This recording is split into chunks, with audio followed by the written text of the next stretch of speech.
Од 297 случаи кои ги собраа членовите на работните групи, само 15 наши соговорници сакале или се согласиле нивните податоци да бидат јавни.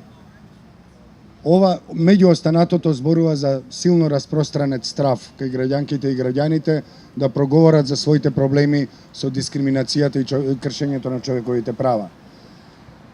Овој извештај ќе им биде предаден на политичките структури и тоа на сите пратеници, кои се уште се пратеници, ќе бидат предадени до владата, до председателот, до народниот правобранител, секако до медиумите и до другите раководители кои се во политичките партии, кои сега наскоро ќе се тркаат, односно веќе се тркаат за новата власт.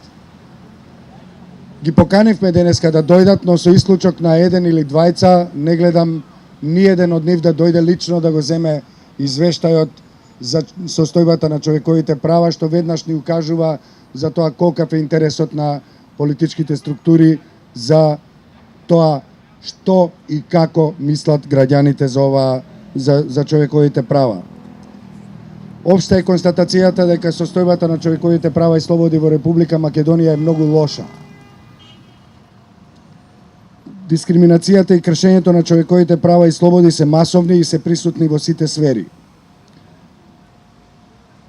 Имаме неколку препораки, меѓу кои одговорните ресори во владата, како и институциите на локално ниво, треба да преземат итни чекори за подобрување на овие состојби преку доследно спроведување на законите, ништо друго.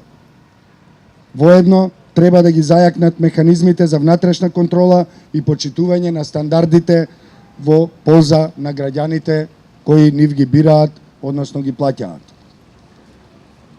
Мора час поскоро да се изврши тотална деполитизација на системот, односно институциите да станат сервис на сите граѓанки и граѓани подеднакво. Медиумите се под силна контрола на структурите на моќ во државата, слободите на изразувањето и медиумските слободи се од извонредно значење за демократијата во државата и секако за состојбата на човековите права.